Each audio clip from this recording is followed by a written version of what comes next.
السلام علیکم ورحمۃ اللہ وبرکاتہ ان الحمد للہ نحمده ونستعینه ونستغفره ونعوذ باللہ من شرور انفسنا ومن سیئات اعمالنا من يهده الله فلا مضل له ومن يضلل فلا هادي له واشهد ان لا اله الا الله وحده لا شريك له واشهد ان محمدا عبده ورسوله اما بعد فاعوذ بالله السميع العليم من الشيطان الرجيم بسم الله الرحمن الرحيم لقد كان لكم في رسول الله اسوة حسنة۔ میں اپنے تمام بھائیوں اور بہنوں کا استقبال کرتا ہوں دوی و سلفیہ کی جانب سے منعقد اس کورس میں اس درس میں الحمدللہ ہمارا یہ آج کا 24واں درس ہے، یعنی سیکنڈ لاسٹ درس، جس میں ہم لوگ اللہ کے نبی صلی اللہ علیہ وسلم کی زندگی کے حالات دیکھیں گے۔ پچھلے درس میں نے آپ کے سامنے جو ہے اللہ کے نبی صلی اللہ علیہ وسلم کی پیدائش سے قبل عرب میں کیسے شرک کا آغاز ہوا اور عمرو بن لحی الخزاعی نے کیسے بتوں کو لا کر کے عرب میں رکھا اور کیسے عربوں میں جو ہے شرک شروع ہو گیا تھا، میں نے اس کا تذکرہ آپ کے سامنے کیا تھا، کس طرح سے جو ہے عرب میں لوگ جو ہے شرک کرنے لگے اور کیسے شرک کی ابتدا عرب میں ہوئی تھی، اس کی ساری تفصیلات میں نے کل کے درس میں آپ کے سامنے رکھی تھی۔ آئیے آج ہم لوگ سب سے پہلے شروع کریں گے اللہ کے نبی صلی اللہ علیہ وسلم کے نسب نامے کے تعلق سے، اور آپ کا نسب، آپ کا شجرہ ہم دیکھیں گے، اور پھر اللہ کے نبی صلی اللہ علیہ وسلم کے چچا، آپ صلی اللہ علیہ وسلم کے دادا، اسی طرح آپ کے والد، آپ کے والدہ کے تعلق سے انشاءاللہ کچھ باتیں بالترتیب میں آپ کے سامنے رکھوں گا، لیکن میں نے کوشش کی کہ سب سے پہلے ہم اللہ کے نبی صلی اللہ علیہ وسلم کا نسب نامہ صرف دیکھ لیں گے۔ دیکھیے اللہ کے نبی صلی اللہ علیہ وسلم کے نسب نامے کے تعلق سے آپ کا نسب نامہ بالکل عالی نسب نامہ تھا۔ خود اللہ کے نبی صلی اللہ علیہ وسلم نے اس بارے میں صحیح مسلم کی حدیث ہے، حدیث نمبر 2276، صحیح مسلم 2276، آپ صلی اللہ علیہ وسلم نے فرمایا کہ اللہ رب العالمین نے اولاد ابراہیم میں سے حضرت اسماعیل کو چنا، اولاد ابراہیم میں سے حضرت اسماعیل کو چنا، پھر اولاد اسماعیل میں سے بنو کنانہ کو اللہ رب العالمین نے چنا، بنو کنانہ میں اللہ رب العالمین نے قریش کو چنا، قریش میں اللہ رب العالمین نے بنو ہاشم کو چنا، اور بنو ہاشم میں اللہ رب العالمین نے مجھے چنا۔ یعنی اللہ کے نبی صلی اللہ علیہ وسلم کا جو خاندان ہے، جو آپ کا نسب ہے، یہ بالکل عالی نسب ہے۔ اللہ رب العالمین نے بہتر سے بہتر سے بہتر میں سے آپ کو چنا ہے، لہذا اللہ کے نبی صلی اللہ علیہ وسلم فرمایا کہ اللہ تعالیٰ نے اولاد ابراہیم میں سے جو ہے حضرت اسماعیل کو، حضرت اسماعیل کے اولاد میں سے بنو کنانہ کو، بنو کنانہ میں سے حضرت جو ہے بنو قریش کو، اور قریش میں سے بنو ہاشم کو، اور بنو ہاشم میں سے اللہ رب العالمین نے مجھے چنا ہے نبوت کے لیے۔ لہذا آپ صلی اللہ علیہ وسلم کا جو سلسلہ نسب ہے نا، آپ کا جو نسب نامہ، دیکھیے اللہ اہل علم نے نا حضرت اللہ کے نبی صلی اللہ علیہ وسلم کے نسب نامے کو آپ صلی اللہ علیہ وسلم سے لے کر کے حضرت آدم تک لے جا کر کے ملایا ہے، لیکن اس میں بہت سارے نسب نامے میں اختلاف ہے، لیکن جو متفق نسب نامہ ہے کہ بالکل صحیح جس کو کہا جا سکتا ہے، وہ نسب نامہ اللہ کے نبی صلی اللہ علیہ وسلم کا کچھ اس طرح سے ہے۔ ہم تمام کو یہ نسب نامہ یاد ہونا چاہیے، اللہ کے نبی کا شجرہ یہ ہم تمام کو یاد ہونا چاہیے۔ آپ صلی اللہ علیہ وسلم کا جو نسب نامہ ہے، آپ کا جو پورا شجرہ ہے، وہ اس طرح سے ہے: محمد بن عبداللہ بن عبد المطلب بن ہاشم بن عبد مناف بن قصی بن کلاب بن مرہ بن کعب بن لوئی بن غالب بن فہر بن مالک بن نضر بن کنانہ بن خزیمہ بن مدرکہ بن الیاس بن مضر بن نذار بن معد بن عدنان۔ یہ آپ کا پورا سلسلہ نسب ہے، اور ہر مسلمان کو یہ سلسلہ نسب یاد ہونا چاہیے، بچے کو ہمیں یاد کروانا چاہیے، بہت آسان ہے، کوئی بہت مشکل نہیں ہے۔ آپ صلی اللہ علیہ وسلم کا یہ پورا شجرہ ہمیں بائی ہارٹ یاد ہونا چاہیے، اتنا اچھا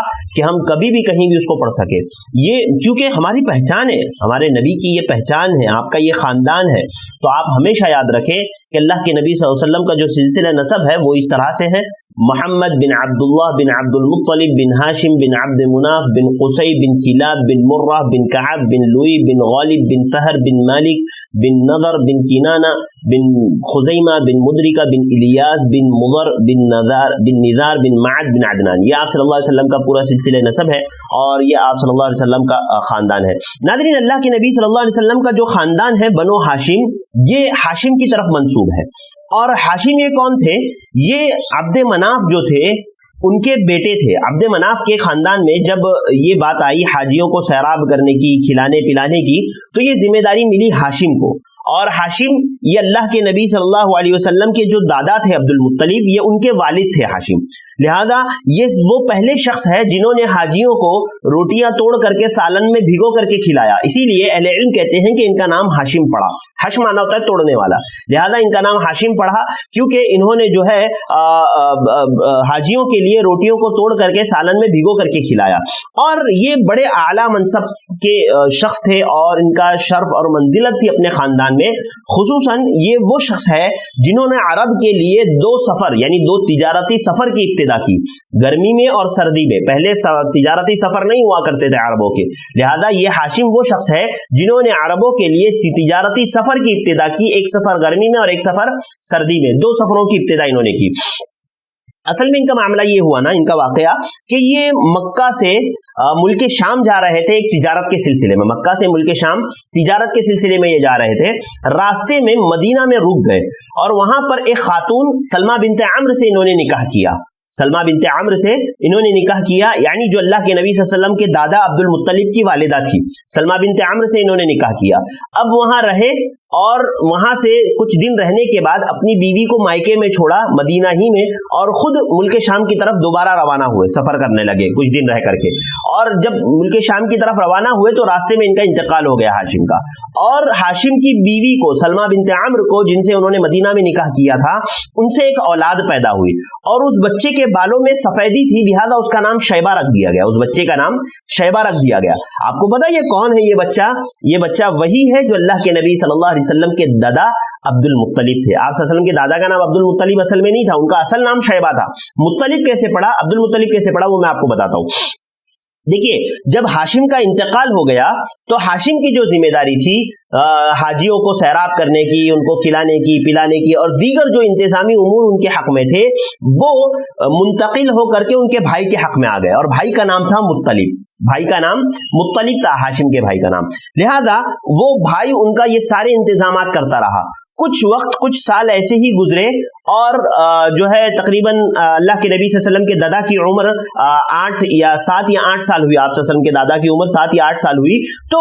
مطلب کو پتا چلا کہ میرے بھائی کا بیٹا یعنی ہاشم کا بیٹا مدینہ میں ہے، یثرب میں ہے، میرے بھائی کا بیٹا، لہذا وہ شیبہ یعنی وہ شیبہ کو بچے کو لینے کے لیے مطلب مدینہ گئے۔ جب مطلب مدینہ پہنچے اور وہاں پر اپنے بھتیجے یعنی اپنے بھائی کے بیٹے ہاشم کے بیٹے شیبہ کو دیکھا تو خوش ہو گئے، آنکھوں سے آنسو جاری ہو گئے، ان کو گلے لگایا، محبت کی، پیار کیا اور چاہا کہ ان کو ریٹرن مکہ لے کر کے آ جائے، لیکن والدہ نے اجازت نہیں دی۔ انہوں نے کہا شیبہ نے کہ میں اپنی امی کی اجازت کے بغیر نہیں آؤں گا، لہذا والدہ سے اجازت مانگی تو والدہ نے اجازت نہیں دی سلمہ بنت عمرو نے، لیکن جو مطلب تھے ہاشم کے بھائی انہوں نے منایا، انہوں نے کہا کہ نہیں دیکھو یہ جا رہے ہیں اپنے والد کے عہدے اور منصب پر فائز ہونے کے لیے، اپنے والد کی ذمہ داریوں کو سنبھالنے کے لیے میں ان کو لے جا رہا ہوں، لہذا کچھ اصرار کے بعد ان کی والدہ نے سلمہ بنت عمرو نے اجازت دے دی شیبہ کو لے جانے کی، لہذا مطلب اپنے ساتھ شیبہ کو مکہ لے کر کے آئے، اور جب لوگوں نے دیکھا کہ شیبہ مطلب کے ساتھ ان کے ساتھ سوار ہے، لہذا ان لوگوں نے کہنا شروع کر دیا عرب والوں نے کہ یہ عبد المطلب ہے، یعنی اس مطلب کا یہ غلام ہے، یہ اس مطلب کا غلام ہے، لیکن مطلب نے کہا کہ نہیں یہ میرا غلام نہیں ہے بلکہ یہ میرا بھتیجا ہے۔ اس کے باوجود یہ عبد المطلب کے نام سے مشہور ہوئے، اور یہی جا کر کے آگے چل کر کے اللہ کے نبی صلی اللہ علیہ وسلم کے دادا ہونے کا ان کو شرف حاصل ہوا۔ یہ شیبہ تھے جن کا نام جن کا اصل نام شیبہ تھا، لیکن یہ جو ہے عبد المطلب کے نام سے مشہور ہوئے، اور جو ہے یہی وہ شخص ہے یعنی جو اللہ کے نبی صلی اللہ علیہ وسلم کے دادا ہونے کا جن کو شرف حاصل ہوا۔ اس کے بعد یہ ہوا نا کہ مطلب بیمار ہوئے کچھ وقت بعد اور ان کی وفات ہو گئی، پھر اسی ساری ذمہ داری کو شیبہ نے سنبھال لیا، جن کو عبد المطلب کہا جاتا ہے، اور آپ اپنی قوم میں بہت معزز تھے، اللہ کے نبی صلی اللہ علیہ وسلم کے دادا اپنی قوم میں بہت معزز تھے، شرف و منزلت کے مالک تھے، اور لوگ آپ کی بات سنتے تھے، سمجھتے تھے،